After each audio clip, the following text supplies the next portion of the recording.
IMC dimanapun Anda berada. Senang sekali pada kesempatan kali ini saya kembali menyapa Sobat IMC yang sudah bergabung di YouTube series dari Cek Fakta Reproduksi Perempuan. Nah, sebelumnya juga saya mau menginformasikan, mungkin Sobat IMC ada yang kelewatan episode-episode sebelumnya. Kita sudah membahas banyak ya tentang reproduksi perempuan, jadi boleh dicek aja langsung video-video yang pernah ada di YouTube series ini. Tapi sebelumnya saya juga pengen kasih tahu nih kalau kita ada judul yang sangat spesial juga hari ini, yaitu akan membahas soal mitos fakta tentang mioma dan kista. Saya di sini juga mengingatkan, jangan lupa Sobat IMC, kalau misalnya selama YouTube ini ada pertanyaan ataupun mungkin ada yang kurang jelas, boleh banget loh ditanyain langsung lewat DM Instagram @rs.imc, sekali lagi @rs.imc, dan juga bisa lewat YouTube channelnya dari RSIMC. Kalau begitu langsung saja kita memperkenalkan ya, yang selalu ngobrol-ngobrol sama saya nggak bosan-bosan, saya memperkenalkan Dr. Caroline Tirtayasa SPOGK, seorang dokter spesialis kebidanan dan juga kandungan konsultan, subspesialis fertility dan juga hormon reproduksi. Beliau juga merupakan ahli bedah laparoskopi dari Rumah Sakit IMC Pulau Mas. Halo Dr. Caroline. Halo Pi. Apa kabarnya hari ini? Baik. Ini kita siap yang ngomongin soal mitos dan fakta. Ya, menarik banget ya topiknya ya. Menarik banget. Kenapa menarik? Karena kalau menurut saya dok ya, masyarakat awam di luar sana kadang suka bikin statement sendiri ya kan, berdasarkan dari informasi yang didengar dari sekitar. Nah, Dan mitos dan fakta ini turun temurun biasanya Pi. betul banget. Ya, ibunya salah, ngajarin ke anak perempuannya yang salah juga. Anak perempuan nanti ngajarin ke anaknya lagi. Jadi bergenerasi sudah mitos fakta ini. Betul. Makanya kita hadir di sini untuk menjernihkan semuanya supaya nggak salah lagi. Nah, itu dia ya. Jadi alasan kenapa Dr. Caroline kali ini mengangkat temanya tentang mitos dan fakta. Mungkin kalau ada request nih mitos dan fakta yang lainnya tentang reproduksi perempuan, boleh kali ya di request ya di sini ya. Oke, kalau begitu langsung saja kita akan membahas mitos fakta tentang mioma dan kista. Pertanyaan yang pertama ini, mitos atau fakta sih dok kalau kista dan mioma itu adalah sama? Kista dan miom beda ya.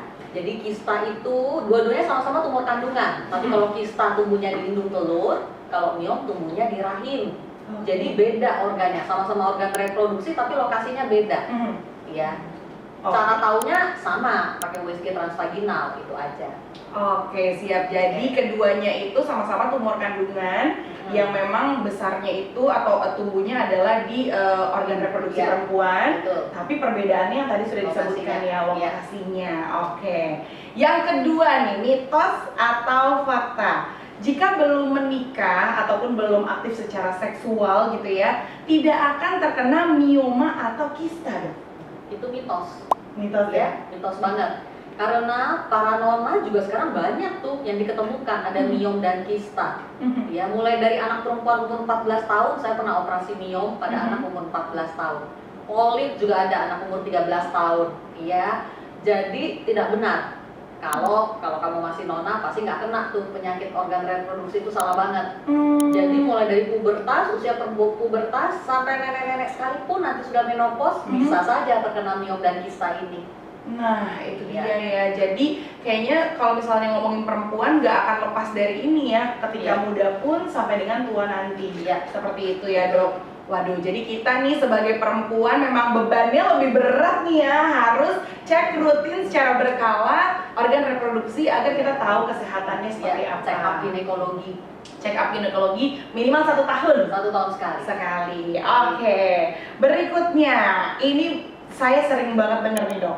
Mitos atau fakta, mioma atau kista itu akan hilang pada saat menopause. Nah, itu juga salah. Ya. Prinsip tumor kandungan tidak akan hilang, ya, kecuali diangkat. Diangkat tuh maksudnya dioperasi, baru dia hilang. Ya. Nah, untuk miom dan kista ini, ketika kita menopause, ya hormon sudah tidak ada lagi tuh. Respon normalnya rahim itu akan ciut dia seiring dengan bertambahnya usia menopause. Jadi biasanya menopause sudah di atas 5 tahun atau bahkan 10 tahun, baru rahim itu ciut dia, mengecil. Harapannya kalau rahimnya ciut, miomnya juga ikut ciut gitu, mengecil. Itu respon normalnya. Ya. Tetapi selama Anda memasuki usia menopause tapi masih punya miom dan kista di organ kandungan, harus lebih aware dong. Iya. Karena makin tua kita, aging proses pada sel sudah terjadi. Resiko kanker ginekologi juga makin meningkat. Oh. Dan perubahan sel jinak ke sel ganas itu tidak ada gejalanya. Jadi kalau punya miom dan kista yang dibawa saat Anda sudah menopause, ya harus lebih aware, cek ke dokter kandungan. Ya, respon normalnya kan dia ngecil. Kalau tiba-tiba dia membesar atau nggak ngecil-ngecil juga misalnya, harus hati-hati terhadap perubahan sel tersebut. Gitu. Jadi itu sekali lagi tidak akan hilang dia. Jadi harus lebih aware aja nanti kalau masuk menopause dengan miom dan kista. Tapi kalau setelah menopause, ada kemungkinan nggak bisa terkena mioma atau kista, Dok? Setelah menopause maksudnya dari yang tidak ada jadi ada. Mungkin saja, tapi angkanya kecil sekali. Oh, ya hampir tidak ada lah. Tapi dalam dunia kedokteran kan nggak ada 1+1 sama dengan 2 ya. Benar. Badan manusia itu tidak seperti robot soalnya. Iya, oke. Jadi ya sekali lagi ya, walaupun mungkin belum menstruasi, kalau belum menstruasi itu termasuk juga nggak, Dok? Belum menstruasi juga termasuk. Termasuk ya? Iya, termasuk juga harus aware. Karena ada juga yang kongenital. Kongenital itu maksudnya bawaan dari lahir itu sudah ada kista, kebanyakan kista ya. Itu bisa saja tuh kista-kista yang dibawa dari sejak lahir. Itu nanti ya ceknya juga sama ke dokter kandungan juga. Oke, jadi baik sebelum mens ataupun mensnya sudah selesai atau menopause itu sama-sama punya kemungkinan. Semua perempuan sepanjang usia itu yang harus waspada terhadap miom dan kista. Oke, tapi yang termuda yang pernah dokter tangani usia berapa, Dok? Usia 13 tahun. 13 tahun ya? 13 tahun. Oke, itu sekitar SMP mungkin ya? Iya, betul. Oke, nggak ada bayangan banget tuh ya, pasti ada mioma dan juga kista. Tapi ya itulah wanita ya, spesialnya memang memiliki organ reproduksi yang spesial dengan yang harus kita teliti juga dengan spesial. Seperti itu. Oke, lanjut lagi, Dok. Ini ada mitos atau fakta, kita tunggu mioma atau kista besar dulu baru dioperasi, Dok? Nah, itu salah juga tuh. Jadi yang menentukan operasi kapan ya itu adalah dokter kandungan atau dokter ahli yang memeriksa. Ya, semuanya itu tergantung dari ukurannya saat kita diagnosis, ya, gejala klinis, maksudnya ada mens banyak atau tidak, mens nyeri atau tidak, ya, lokasinya di mana, juga kebutuhan pasiennya apa nih. Ya, kalau misalnya udah punya anak cukup, kita nggak terlalu ambil pusing tuh. Tapi kalau belum pernah hamil, apalagi belum pernah menikah dan mau hamil gitu nantinya, tentunya kita harus preserve kan organ-organ kandungan ini. Karena miom dan kista ini kan tumbuhnya di organ kandungan. Contohnya, kista kalau sudah terlalu besar kan di indung telur tuh isinya sel-sel telur sehat, ya. Dia makin besar kistanya akan makin mendesak sel-sel telur sehat yang ada di dalamnya. Sedangkan kita perlu sel telur kan buat hamil. Betul. Dan dia juga yang menghasilkan hormon. Jangan lupa, indung telur itu penghasil hormon. Ya. Jadi kalau kista udah besar, sudah di atas 10 cm, operasi pun kadang-kadang tidak bisa lagi meninggalkan indung telur sehatnya.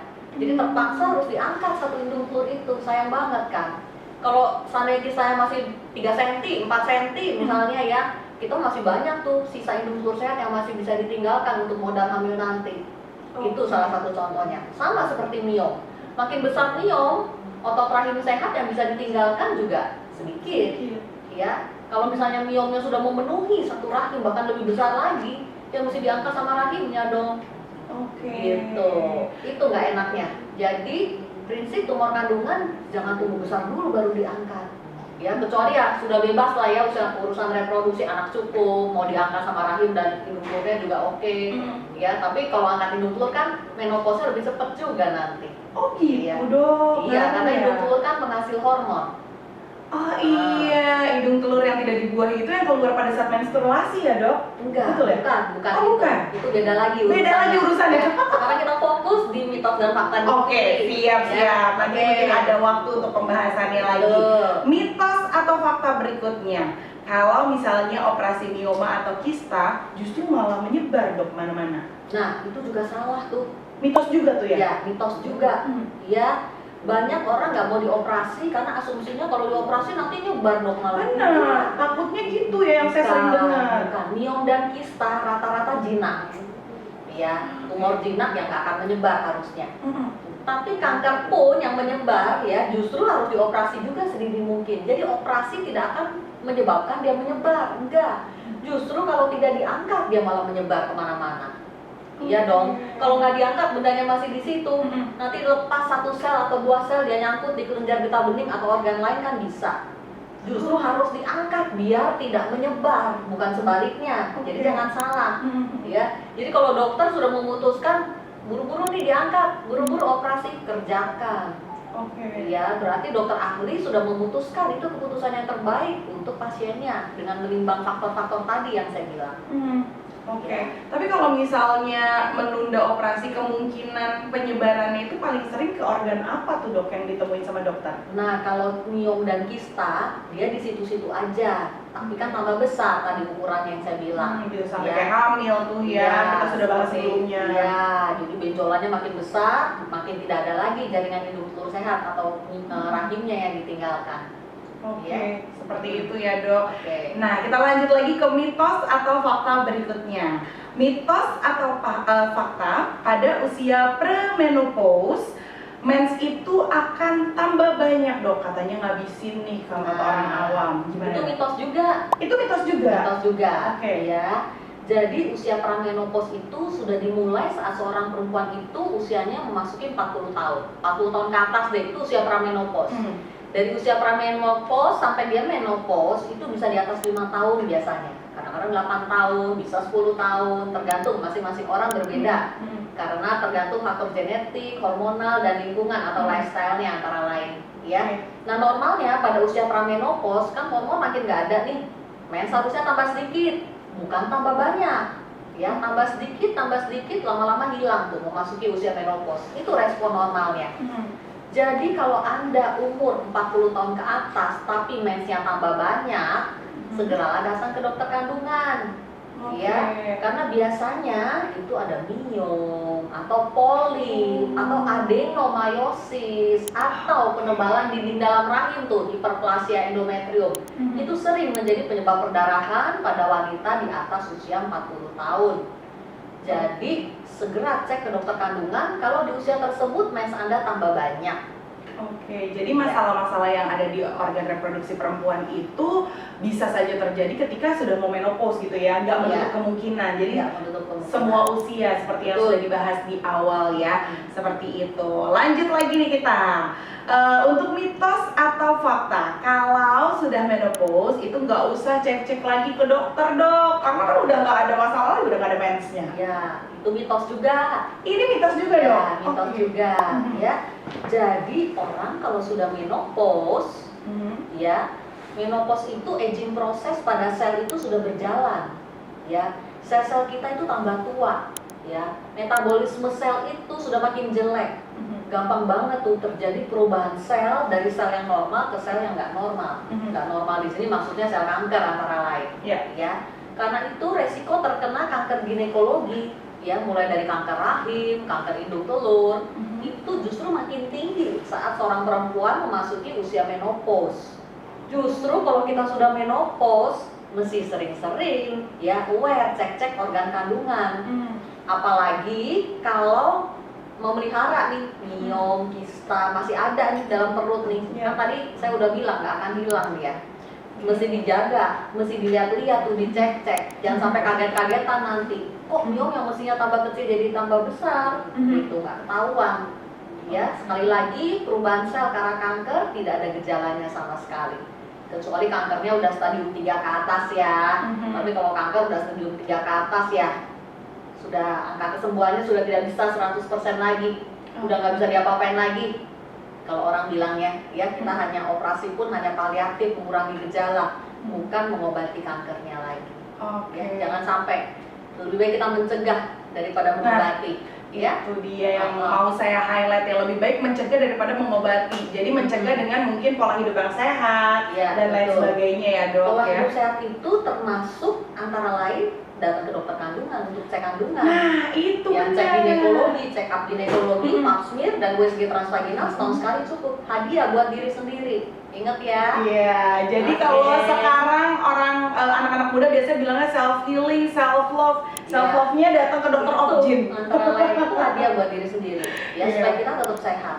Betul dok, Oke. saya setuju banget sih. Baik. Lanjut lagi mitos atau fakta berikutnya. Mioma dan juga kista itu menghambat kehamilan, Dok? Betul, itu fakta. Fakta ya? Karena itu kalau yang mau hamil atau susah hamil, punya miom atau kista, cek ke dokter kandungan, ya, cek ke dokter ahli fertility, ya, supaya tahu nanti miom atau kistanya ini mesti diapain nih, supaya promilnya oke dong, bisa jalan lebih bagus setelah miom dan kistanya diangkat. Oke, bisa banget tuh ya. Ya. Oke, kalau lanjut lagi nih, ada mitos ataupun fakta yang terakhir, Dok. Operasi mioma atau kista itu rasanya sakit banget. Nah, itu mitos banget. Ini mitos banget, Iya, Dok. mitos banget. Kalau ngomongin operasi kan sakit, Dok. Operasi miom dan kista kan bisa pakai laparoskopi. Iya, yang sudah kita bahas sebelumnya. Ya, betul. Ada nggak operasi yang tanpa rasa nyeri? Nah, judulnya itu tuh, ya, laparoskopi. Operasinya lubangnya kecil aja, setengah sampai 1 cm. Karena lubangnya kecil, jauh lebih tidak sakit. Sembuhnya juga jauh lebih cepat, ya, dan bisa beraktivitas normal dengan lebih cepat pula daripada operasi yang black biasa. Ya, laparoskopi namanya. Laparoskopi namanya. Ya. Jadi kalau misalnya sudah ada keluhannya, sudah ada pernah dicek juga ada mioma atau kista, langsung segera berarti ya datang ke dokter obgyn yang memang spesialisnya adalah laparoskopi biar bisa langsung ditindak ya, Dok ya. Lebih bagusnya dokter ahli fertility yang juga ahli bedah laparoskopi. Satu paket tuh. Satu paket, Dok. Mungkin dibahas sekaligus kali ya. Kenapa, Dok? Kelebihannya apa? Ya, karena ada hubungannya yang erat antara fertility dengan laparoskopi. Semua kasus fertility yang disebabkan oleh tumor kandungan hasilnya akan lebih baik jika ditata laksana dengan laparoskopi. Karena kan tidak lengket, tingkat penyembuhannya juga cepat dan meningkatkan kans untuk hamil pada promil yang akan dijalani setelah operasinya daripada operasi yang black biasa. Ya. Oke, apalagi untuk yang memang masih aktif secara seksual dan juga ingin tujuannya adalah reproduksi. Ya, seperti itu ya, Dok ya. Jadi pas banget nih kalau misalnya mencari yang satu paket nih, kayaknya dokter satu paket nih ya. Ada dokter obgyn juga, ahli fertilitas juga, terus juga ahli laparoskopi, lengkap deh ya. Betul. Mungkin ada yang punya masalah-masalah ya yang tadi kita obrolin, mungkin boleh kalian main ke rumah sakit IMC Pulau Mas, ketemu sama dokter Caroline, ngobrol-ngobrol soal masalah yang dihadapi. Oke, baik, Dok. Mungkin terakhir nih untuk penutup, mitos dan fakta yang beredar di masyarakat. Itu kan ada banyak banget, Dok. Bagaimana sih menanggapinya kita sebagai masyarakat umum dan awam dari dokter? Menanggapinya ya harus perbanyaklah ilmu pengetahuan di bidang kesehatan reproduksi ini. Kita sudah bikin YouTube series, sudah berapa episode tuh, ikutin biar tambah pinter. Nah, ya, jadi tidak terjebak lagi dengan mitos-mitos yang salah. Jadi nanti bisa ngajarin ke anak perempuan yang benar. Ya, dia juga akan ngajarin yang benar juga ke generasi berikutnya. Itu ya sebetulnya yang kita mau. Jadi kita bawa lilin nih, Divi, sebar apinya kemana-mana supaya tercerahkan semua perempuan. Ya. Oke, jadi yang turun-temurun nanti jadinya faktanya bukan mitosnya ya, Dok ya. Oke, nanti kalau kurang lengkap juga Sobat IMC boleh banget loh kalau cek langsung di Instagram ataupun YouTube-nya dari Dr. Caroline sudah tampil di layar. Silakan bisa di-follow dan juga di-subscribe karena Dr. Caroline juga aktif sekali sebar informasi-informasi soal reproduksi perempuan ya, Dok ya. Edukasi, betul. Betul sekali. Kalau gitu terima kasih banyak Dr. Caroline untuk waktunya hari ini. Dan Sobat IMC, terima kasih banyak sudah menonton video kali ini. Kalau ada yang kurang jelas ataupun mau ditanyakan, boleh langsung lewat DM Instagram @rs.imc atau bisa lewat YouTube RSIMC.